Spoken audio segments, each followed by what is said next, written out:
नमस्कार, 24 का संग्राम कार्यक्रम में आपका स्वागत है। मैं हूं आपके साथ महेंद्र विश्वकर्मा। आज बात करेंगे मालवा अंचल की उस अहम सीट की जो देश दुनिया में काला सोना यानी अफीम की खेती के लिए जाना जाता है। देश में मुंबई के बाद सबसे महंगी जमीन वाले शहर के तौर पर भी जाना जाता है। पशुपतिनाथ की इस पावन नगरी में हिंदू व जैन मंदिरों की एक बड़ी श्रृंखला भी है जो इस इलाके के धार्मिक व आध्यात्मिक महत्व को बढ़ाते हैं। वहीं गांधी सागर जैसे बड़े बांध यहाँ की प्रमुख पहचान के तौर पर स्थापित हैं। तो चलिए शुरू करते हैं 24 का संग्राम।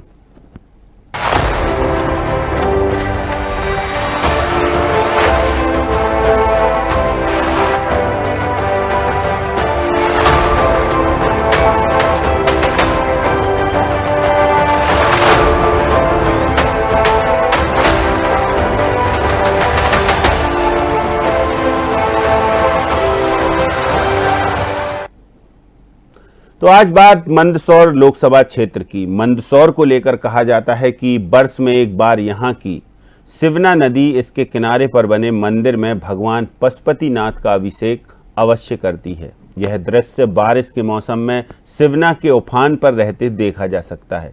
यह क्षेत्र अफीम ही नहीं, ईसाबगोल व लहसुन की खेती के लिए भी पहचाना जाता है। यहाँ के लहसुन की मांग देश के कई राज्यों में वर्ष भर होती है। अपनी उपज के बेहतर दाम के लिए यह इलाका किसान आंदोलन के लिए भी चर्चाओं में रहा था। किसानों के मुद्दे को भुनाने के लिए विपक्ष ने लाख जतन किए, लेकिन यहाँ राष्ट्रवाद वाली विचारधारा की जड़ें इतनी गहरी हैं कि बीजेपी यहाँ से अधिकांश समय चुनाव जीतती आ रही है। तो चलिए आज बात करेंगे मंदसौर लोकसभा सीट की, लेकिन इससे पहले देखेंगे ये रिपोर्ट।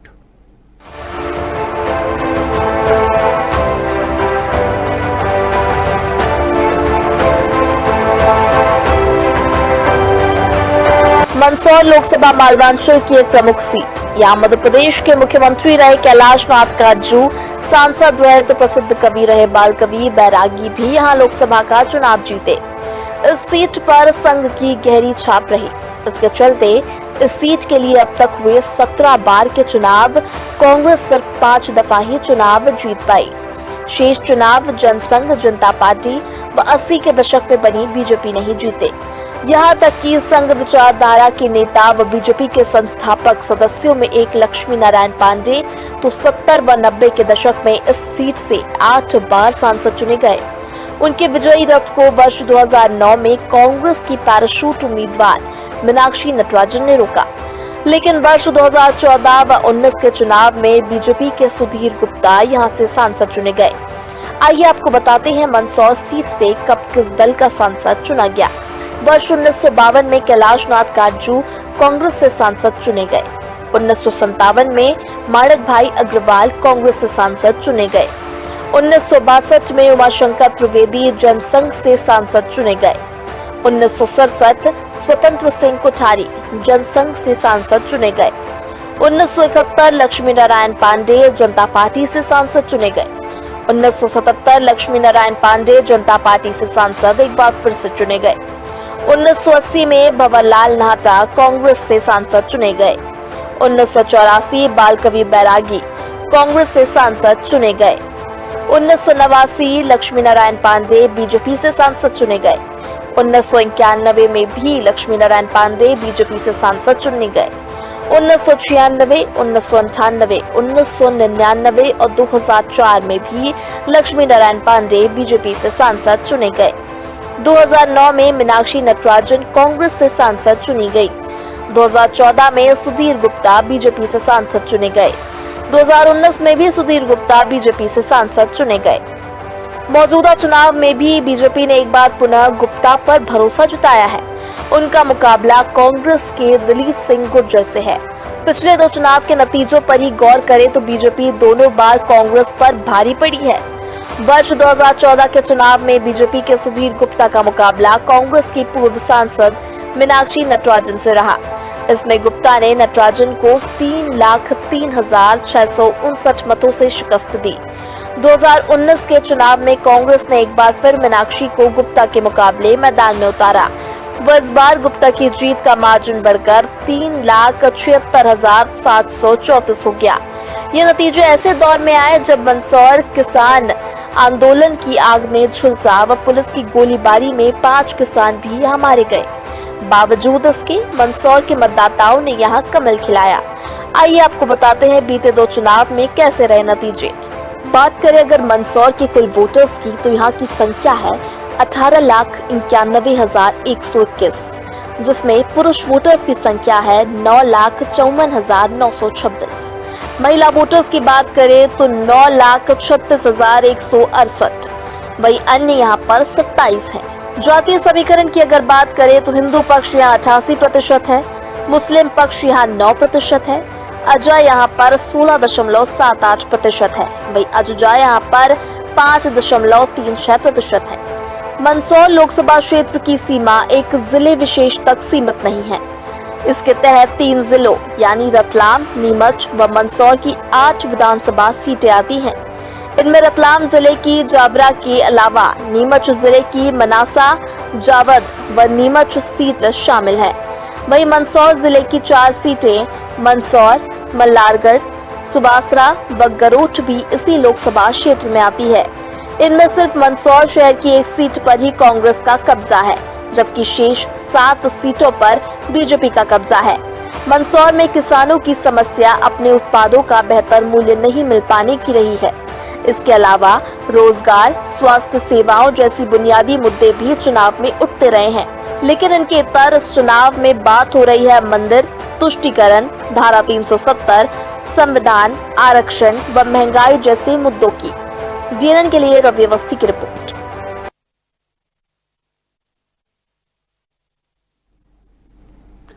तो चलिए चर्चा शुरू करते हैं। कुछ खास पैनलिस्ट हमारे साथ मौजूद हैं। परिचय कराते आपसे, सीनियर एडिटर दीपेश जैन हमारे साथ मौजूद हैं, political editor Ravi Awasthi ji studio में हैं और डॉक्टर राजेश जौहरी जी हमारे साथ जुड़े हुए हैं, इंदौर से वरिष्ठ पत्रकार हैं। राजेश जौहरी जी, मंदसौर अब लगता है चौथे चरण की तैयारी तीसरे चरण के साथ ही शुरू हो गई थी। वो तो पहले चरण से ही शुरू हो गई थी, लेकिन अब खासकर खासा घमासान देखने को मिलेगा मालवा निमाड़ में। क्या कहता है मंदसौर? देखिए, मंदसौर में जब 2019 में चुनाव हुआ था तो उस समय ऐसा लग रहा था क्योंकि किसान आंदोलन हुआ था, उसमें 2 या 3 लोग की मारे गए थे पुलिस की गोली से। तो उस समय फिर राहुल गांधी जी वहां गए भी थे, जीतू पटवारी, राहुल गांधी जी और बड़े बड़े कांग्रेस के नेता गए थे। तो ऐसा लग रहा था कि 2019 में बाजी पलट सकती है। पर 2019 में बाजी पलटने के बजाय एक बड़ी मार्जिन से सुधीर गुप्ता जीते थे।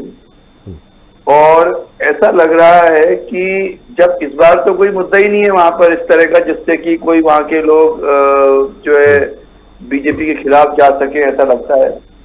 तो इस बार भी उम्मीद तो यही है, मार्जिन थोड़ी बहुत कम ज्यादा हो सकती है, लेकिन स्थितियां जब 2019 में, जो कि 2014 से बेस बन गया था और उसके बाद लगातार, क्योंकि वहां पर क्या है मंदसौर में एक और बात है कि मंदसौर में जो हिंदू वोटर्स हैं वो काफी ज्यादा हैं और कहीं ना कहीं एक चीज देखने में आई है कि मंदसौर में जो आरएसएस का काम जो है काफी बड़ा है। मतलब गांव गांव में आरएसएस के लोग जो है शाखा लगाते हैं और लोगों से मिलना जुलना रहता है, उनका संपर्क रहता है।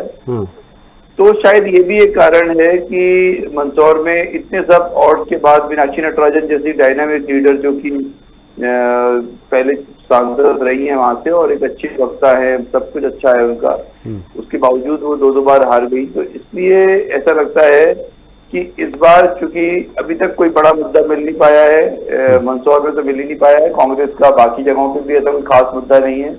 महंगाई वगैरह जो है, दिक्कत ये आ रही है कि मंदसौर, नीमच के मालवा के एरिया में जो लोग देख रहे हैं, बुंदेलखंड में, विदर्भ में, बुंदेलखंड में और ये अपना दूसरा इलाका जो मध्य प्रदेश का है, वहां पे फिर भी जो विपक्ष है उसने काफी ग्राउंड लेवल पे काफी काम किया है।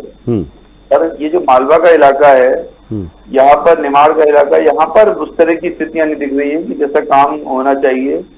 जो ग्राउंड पे समस्याओं सही तरीके से उठनी चाहिए और समस्याओं की जानकारी जो है अपने वोटर तक पहुंचनी चाहिए, यानी कि जो उनके जो भी वोटर्स हैं कांग्रेस के, उन तक पहुंचना चाहिए। पर वो इस बार अभी तक नहीं दिख रहा है। तो इसलिए ऐसा लग रहा है कि इस बार हो सकता है तो बड़ी बात नहीं कि जीत का अंतर बढ़ भी जाए। अच्छा, मतलब जीत का अंतर बढ़ भी जाए घटने की बजाय। देखिए राजेश जौहरी जी कह रहे हैं, दीपेश आप तो बखूबी समझते हैं उस अंचल की सियासत को। क्या लगता है कि इस बार कोई चुनौती प्रत्याशी बदला है कांग्रेस ने, भाजपा ने उसी उम्मीदवार पर भरोसा जताया है? देखिए, दो तीन चीज़ें दिलचस्प हैं। हालांकि मैं राजेश जी तो हर उनसे सीट का हम पूरा अगर पूछ लें तो अभी वो सब बता देंगे, इतना उनका एक्सपर्टी है और पूरा उनका जो है तमाम आंकड़े हो, डेटा हो या वहाँ की जा किस तरह की सियासत रहती है, तो वहाँ डॉक्टर साहब तो सब जानते हैं। लेकिन कुछ चीज़ें हैं। देखिए, कांग्रेस ने मंदसौर में एक बार फिर एक्सपेरिमेंट किया है। दिलीप सिंह गुर्जर को वहाँ से उतारा है कांग्रेस ने। मतलब इस बार इतना खोजबीन जो की है वो आप समझ में आता है महेंद्र जी की क्यों इतना वक्त लगा कांग्रेस को प्रत्याशी चयन में। उसको बहुत सारे पॉइंट देखने पड़े कि भाई वो पहले धन बल से संपन्न हो, जो पैसा खर्च कर सके, चुनाव में लगा सके, तो उसको पहले वो देखना पड़ा। फिर स्थानीय का मुद्दा तो गौण हो गया, वो कहीं का भी रहने वाला उसको उतार दीजिए आप। तो आप देखिए जैसे देवास में, जो अभी हम उस पर जब आएंगे सीट पे एक बार फिर चर्चा करेंगे, तो राऊ के रहने वाले हैं लेकिन उनको देवास सीट दी। ऐसे ये जो है नागदा खाचरोद के रहने वाले दिलीप सिंह गुर्जर, उनको वो मंदसौर भेज दिया। अब मंदसौर भेज दिया तो दिलीप सिंह गुर्जर वहां पर हालांकि पैराशूट प्रत्याशी उतार करके जिता चुकी है मीनाक्षी नटराजन के रूप में कांग्रेस, लेकिन फिर भी दिलीप सिंह गुर्जर क्या वहां के जो लोकल लीडर हैं, सुधीर गुप्ता जो इतने बार के जीते हुए हैं, क्या उनको किस तरह से मजबूती से क्या टक्कर दे पाएंगे? तो राजेश जी जो कह रहे हैं वो सही कह रहे हैं कि इस बार हो सकता है जीत का आंकड़ा बढ़ जाए। लेकिन एक पॉइंट जरूर है जो कांग्रेस के फेवर की हम बात करें, मंदसौर की जनता ने इस बार वाकई चौंकाया 2023 के विधानसभा चुनाव में, जब यशपाल सिसोदिया जैसे लीडर को वहां से हार का सामना करना पड़ा। विपिन जैन जीत जाते वहां से कांग्रेस के। और देखिए मजेदार बात की पूरे मंदसौर संसदीय क्षेत्र में सारी सीटें भाजपा के पास है, लेकिन जो मेन मंदसौर मुख्यालय की सीट है वो कांग्रेस के पास में है। और यशपाल सिसोदिया जिनके अगर इस बार एक बिल्कुल बात थी कि अगर तीसरी बार ये चुनाव जीत जाते तो यकीनन वो मंत्री बनते हैं, और ये मंदसौर की जनता भी बात समझ रही थी। इसके बावजूद आप देखिए कि उसने कांग्रेस को वोट दे दिया। तो ये जरूर है कि मंदसौर की जनता बहुत सोच विचार करके वोट देती है, वो धारा के साथ नहीं बहती है, बल्कि वो चुनाव और प्रत्याशी को देख करके वोट देती है कि भाई विधानसभा चुनाव है तो हमें किसके साथ जाना है, लोकसभा चुनाव है तो हमें किसके साथ जाना है। तो ये मंदसौर में हमने देखा कि 18 के चुनाव में भी हमने देखा हरदीप डंग वहां से जीते थे, बाद में वो भाजपा में आ गए। कुछ और भी थे नेता। तो ये है कि वो जो संसदीय क्षेत्र का पूरा है, भाजपा बेस है वहां पर मजबूत, लेकिन कांग्रेस चौंकाती रही है, सरप्राइज देती रही है। अब दिलीप सिंह गुर्जर वहां पर जाकर कितना घुल मिल पा रहे हैं, कितना वहां पर वो काम कर पा रहे हैं, कांग्रेस के कार्यकर्ताओं को कितना जोश भर पा रहे हैं, क्योंकि हम देख रहे हैं ना कि लगभग सारी सीटों पर ही बाहर के प्रत्याशी पहुंच करके और प्रचार कर रहे हैं। कुछ एक सीटें छोड़ दे जो वही मूल के लोग हैं, जैसे इंदौर के बड़नगर के रहने वाले थे अक्षय बम, लेकिन वो अगर लड़ते चुनाव तो वो भी एक तरीके से बाहरी कहलाते हैं। ऐसा बहुत सागर का हम देख ही रहे हैं कि वहां पर बुंदेला आते हैं बाहर से हेलीकॉप्टर तो से। ऐसा लगता है क्या कि कांग्रेस को उम्मीदवार ही नहीं मिल रहे थे तो उन्होंने फिर छांट कर खोजबीन कर और फिर उम्मीदवार तलाशे और फिर दूसरी जगह एक प्रैक्टिकल ऐसा किया जैसे भारतीय जनता पार्टी करती है? जी जी बिल्कुल। राजेश जौहरी जी, आप सही कह रहे हैं कि जिस तरह से आप देखिए कि सिटिंग एमएलए जो कांग्रेस के हैं वो पार्टी छोड़ दे रहे हैं, जिनको टिकट दे दिया जा रहा है वो कह रहे हैं कि जैसे उड़ीसा में हुआ, जो उन्होंने उस लेडी ने वापस कर दिया कि मुझे नहीं लड़ना है चुनाव। ऐसे बहुत सारे लोग हैं जिनका नाम अनाउंस हुआ और उन्होंने पार्टी छोड़ दी, दूसरी बीजेपी में आ गए। तो कहीं ना कहीं ये जैसे अक्षय कांति बम के पहले कोठारी जी के ऊपर दाव चल रही थी कांग्रेस, सर कोठारी का भी इनिशियल भूल गए। कोठारी तो उन्होंने क्या हुआ था, कोठारी जिनका कॉलेज भी है और यूनिवर्सिटी भी है उनकी, तो उनके ऊपर काफी कांग्रेस ने कोशिश की थी, पर उन्होंने साफ मना कर दिया कि मैं नहीं लड़ूंगा चुनाव। ठीक है। और एक बार ऐसे ही इनफॉर्मल डिस्कशन में उन्होंने बताया कि यार चुनाव लड़ने का माहौल इस समय नहीं है। मतलब जो समझदार, क्योंकि व्यापारी भी हैं, वो बिजनेसमैन है, समझते हैं सारी चीजों को, तो उन्होंने मना कर दिया था। अक्षय कांति बम ने किन स्थितियों में हाँ कर दिया और फिर किन स्थितियों में वापस जो कुछ देखा। तो ऐसी स्थितियां यहीं पे नहीं, आप देखिए रायबरेली और अमेठी की स्थितियां जब अपन देख रहे हैं, आखिरी वक्त पे वहां पर डिसीजन हो रहा है, फिर भी अमेठी छोड़ दी जा रही है। क्योंकि सुधीर गुप्ता जो हैं वो मतलब जनता के प्रिय हैं या भारतीय जनता पार्टी की छाप है उन पर, इसलिए उनकी मजबूती है? देखिए, सुधीर गुप्ता संघ से जुड़े हुए आदमी है, सबसे पहली बात तो ये है।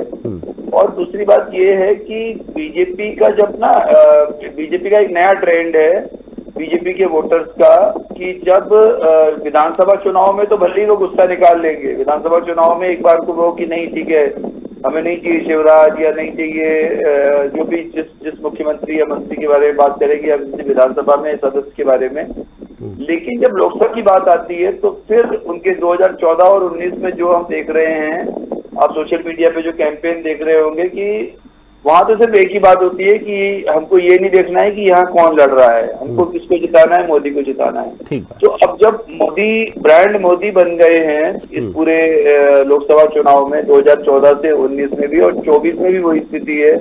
जैसे आप देखिए, मोदी की गारंटी के ऐड लगातार आ रहे हैं, अब पूरा का पूरा चुनाव उसी पे फोकस कर दिया गया है। तो उस कारण से क्या हो रहा है कि जो लोग जिनकी इच्छा किसी कारण से बीजेपी से उनका नाराज है, हाँ, स्थानीय स्तर पे नाराज हो, लेकिन केंद्रीय राष्ट्रीय स्तर पे उन्हें कोई नाराजगी नहीं है। उनका ये कहना है कि राष्ट्रीय स्तर पे तो एक मतलब स्थानीय प्रत्याशी से कोई नाराजगी हो जाती है तो उन्हें फिर वो स्थानीय प्रत्याशी की जगह मोदी का चेहरा दिखा दिया जाता है, तो वो थोड़ा सा शांत हो जाते हैं। रवि अवस्थी जी, ऐसा नहीं लगता है कि सब उस मालवा निमाड़ में शुरुआत में ही हम बात कर रहे हैं मंदसौर सीट की, तो जहां सिर्फ एक कैंडिडेट कांग्रेस का है, विधायक हैं, बाकी के सब उस संसदीय क्षेत्र में भाजपा का पूरा परचम है, ऐसे में कांग्रेस फिर किस बुनियाद पर जीतने का दावा कर रही है मालवा निमाड़ में हम बहुत अच्छा परफॉर्मेंस करेंगे?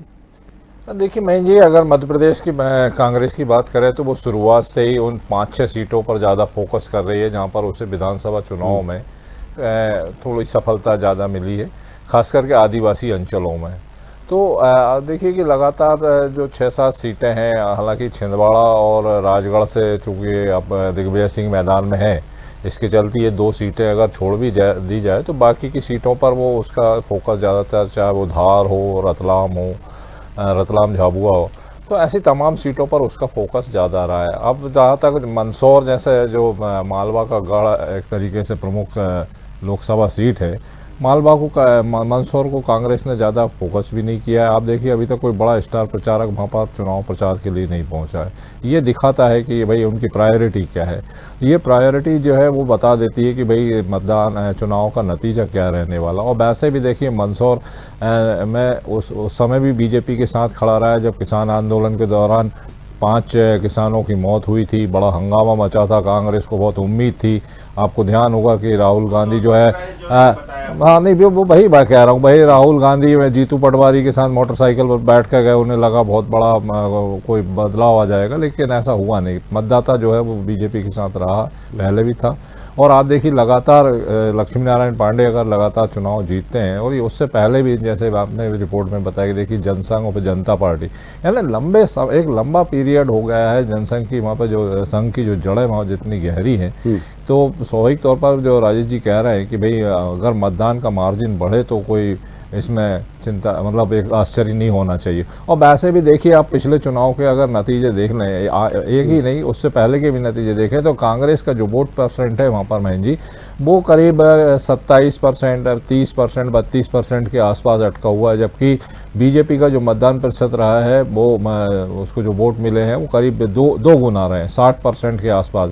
यानी एक बड़ा अंतर है उस लीड को पाटना कांग्रेस की। मुझे लगता है कि अब दिलीप सिंह गुर्जर को लेकर जैसे दीपेश जी ने भी कहा कि देखिए बाहरी प्रत्याशी है, खाचरोद के रहने वाले, वहाँ पहुंचकर चुनाव लड़ रहे हैं, और ऐसे में स्वाभाविक तौर पर पूरे 8 विधानसभा क्षेत्र में, क्योंकि लोकसभा में तो 8 विधानसभा क्षेत्र हैं, वो अपने उतना सुधीर गुप्ता को डिफीट कर पाए, थोड़ा सा मुश्किल लगता है। ये थोड़ा सा मुश्किल नजर आता है कि भाजपा की जड़ें काफी मजबूत हैं।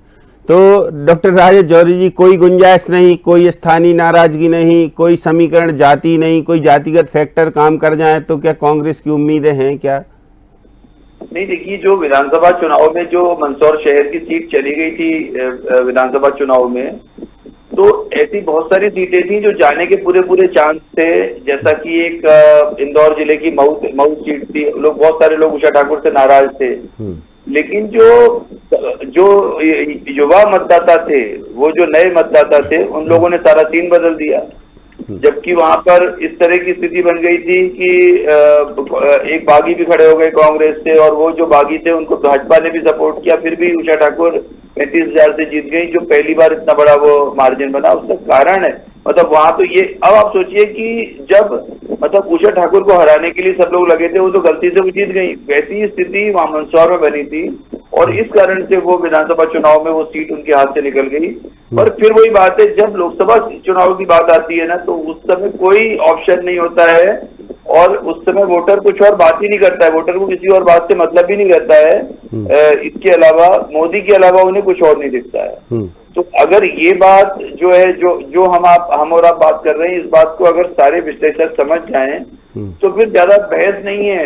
इस बार के लोकसभा चुनाव में कम से कम मध्य प्रदेश में 2 सीटों का जरूर, जो अभी रवि जी ने बोला कि वो 2 जो अपना राजगढ़ और छिंदवाड़ा पे एक बार को कशमकश है, क्योंकि देखिए दिग्विजय सिंह जी की जो पर्सनल, ठीक है भोपाल में जो हुआ तो हुआ, लेकिन राजगढ़ और ब्यावरा तो उनका खुद का पर्सनल इलाका है, जहाँ पैदा हुए, जहाँ उनके बाप दादों ने राज किया है, और उनके कहीं ना कहीं बहुत अच्छे रिश्ते हैं लोगों से, पारिवारिक रिश्ते हैं, चाहे वो भाजपा के लोग हों, चाहे किसी भी पार्टी को मानने वाले हो, किसी विचारधारा को मानने वाले। कोई समीकरण काम नहीं आने वाले, सिर्फ ऐसा लगता है कि मुकाबला एक तरफा है, भाजपा भारी है, अब कोई चमत्कार हो जाए तब इसकी उम्मीद कांग्रेस को रहेगी, ऐसा? चमत्कार की भी कोई उम्मीद नहीं है, चमत्कार की भी उम्मीद नहीं है, चमत्कार की उम्मीद नहीं दिख रही है इस समय। चलिए दीपेश जी, देखिए डॉक्टर राजेश जौहरी कह रहे हैं कि मुद्दे तो हैं ही नहीं, न कोई फैक्टर है, न जातिगत आंकड़े हैं। चमत्कार की बात हमने कही तो वो कह रहे चमत्कार भी होने की संभावनाएं नहीं। फिर कांग्रेस के पास, कांग्रेस अब क्या करेगी? कांग्रेस के पास क्या है कि लगता है राहुल गांधी फिर से दोबारा कोई यात्रा निकालें? देखिए, कांग्रेस जो कर सकती थी महन जी, वो किया नहीं कांग्रेस ने। वहां जब सर्वे हुआ तो विपिन जैन का नाम था, वहां से समंदर पटेल का नाम था, एक कोई पाटीदार है उनका नाम था कि भाई इनको टिकट मिलना चाहिए। आपने तीनों को साइडलाइन करके, और आप जो 4 बार के विधायक हैं, विधायक जरूर रहे हैं दिलीप सिंह गुर्जर, लेकिन विधायक होना, अपने क्षेत्र में जीतना और उनको आप दूसरे क्षेत्र में भेज दें, बहुत डिफरेंस हो जाता है। और खासतौर पर जब ये जो ग्रामीण क्षेत्र के जो मतदाता होते हैं, ये चाहते हैं कि भाई हमारे बीच का नेता हो जो हमारी बात सुने, हमारी बात माने, समझे, समस्याओं को दूर करे। अच्छा, सुधीर गुप्ता ने रेलवे लाइन में वहाँ पर काफ़ी काम करवाया बतौर सांसद, 3 बार उनको सांसद रत्न अवार्ड मिला है, ठीक है, मेडिकल कॉलेज की सौगात मिली। यहाँ तो सब गौड़ हो जाता है कि वो डॉक्टर राजेश जौहरी कह रहे हैं कि जहाँ नाराजगी जनप्रतिनिधि, स्थानीय जनप्रतिनिधि से होती है, वहाँ मोदी का फेस आ जाता है, तो वो कहते ठीक है, सब कुछ बुराई, सब कुछ भलाई, सब एक किनारे और मोदी का चेहरा। सांसद की एक छवि बहुत इम्पोर्टेंट रहती है मैन जी, वरना भोपाल में फिर साध्वी प्रज्ञा को क्यों हटा दिया गया? भाई उनकी छवि खराब हो चुकी थी। हाँ, लेकिन सुधीर गुप्ता जिम्मेदार पद पर भी रहे। मैं वही बता रहा हूँ कि सुधीर गुप्ता देखिए भाजपा की राष्ट्रीय टीम का भी हिस्सा है, और राष्ट्रीय कार्यकारिणी में सह कोषाध्यक्ष जैसा पद है उनके पास में, तो नो डाउट मतलब उनकी खुद की छवि तो है ही, फिर उसमें बोनस का काम मोदी जी का चेहरा, फिर उसमें जो और ड्रॉबैक है कांग्रेस का वो ये कि आप स्थानीय प्रत्याशी तक नहीं दे पाए, आपको दूसरी जगह से लाना पड़ा, तो फिर ऐसे में वो एक तरफा सा ही मामला लगता है। बस ये कि वोट हो सकता है कुछ कम ज्यादा। रवि अवस्थी जी, सुधीर गुप्ता भी एक कीर्तिमान की ओर बढ़ रहे हैं, अगर जिस तरीके से हम बात कर रहे हैं कि सोने पे सुहागा, एक तो उनकी खुद की छवि, फिर उनके कामकाज, फिर मोदी की जो मैजिक है वो, और डबल इंजन सरकार की योजनाएं। हाँ बिल्कुल ना महेंद्र जी, हालांकि देखिए वैसे भी देखिए लोकसभा चुनाव जो है वो राष्ट्रीय स्तर के मतलब नेतृत्व को देखकर होते हैं, मतदाता उसी हिसाब से फैसला देता है। 2018 और 2019 का जो फैसले हैं वो हमने सबने देखे, कितना चमत्कारिक तौर पे 6 महीने में परिणाम बदल गए थे। तो ऐसी स्थिति में स्वाभाविक तौर पर सुधीर गुप्ता की अपनी छवि तो है ही, जैसा कि दीपेश जी ने बताया कि देखिए राष्ट्रीय टीम में भी वो पार्टी की राष्ट्रीय टीम में भी रहे हैं। एक तरीके से अगर देखा जाए तो पार्टी का जो आर्थिक प्रबंधन है उसमें वो कहीं ना कहीं मध्य प्रदेश के लिए भी रीढ़ रहे हैं और राष्ट्रीय टीम में तो है। डॉक्टर राजेश जौहरी कुछ कह रहे हैं जी। राजेश जी देखिए, आप एक चीज देखिए, मंदसौर की एक और खासियत है, कांग्रेस सिर्फ इस सीट से 4 बार जीती है और लक्ष्मी नारायण पांडे यहाँ से 8 बार जीते हैं। आप सोचिए मतलब वो कितनी पावर, मतलब कितनी मजबूत सीट होगी बीजेपी के लिए, ठीक बात कि वहां से 8 बार वो जीत गए लक्ष्मी नारायण पांडे।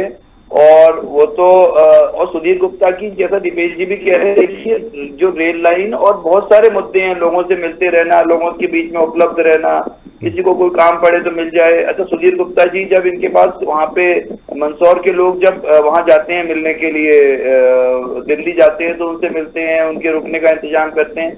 देखिए सांसद विधायक पार्षद से हमको कुछ नहीं चाहिए, हमको आपको एक छोटा सा रिस्पॉन्स ही मिल जाता है। बाकी तो जो राष्ट्रीय मुद्दे तो है ही है, लेकिन छोटा सा रिस्पॉन्स मिल जाता है तो राष्ट्रीय मुद्दे पर वो प्लस हो जाती है वो चीज कि नहीं यार ये आदमी भी अच्छा है, चलो मोदी तो है ही लेकिन ये आदमी भी अच्छा है। तो ये क्या करेगा, ये दोनों तीनों। और तीसरा जो दिलीप सिंह गुर्जर साहब जो हैं अच्छे लीडर हैं, लेकिन क्या था कि उनको वो जो एक मतलब कास्ट बेस्ड एक लीडर है, जहां पर कास्ट का अच्छा था वहां पे उन्होंने विधानसभा चुनाव जीत लिया, ये एक बड़ा कारण है। तो ऐसी स्थितियों में लगता है कि कहीं ना कहीं सुधीर गुप्ता जी को इस बार मतलब ऐसी स्थिति में पहुंचने वाले हैं जो पहले जैसे एक बार 3.77 से जीते हैं, एक बार लगभग 4 लाख से जीते हैं, इस बार हो सकता है और अच्छी मार्जिन से जीत जाए। मंदसौर के बारे में ये कहने में जरा सा भी संकोच नहीं हो रहा है कि मार्जिन इस बार बढ़ेगा। चल, तो देखिए ये है मंदसौर सीट का हाल कि अब वहां पर भारतीय जनता पार्टी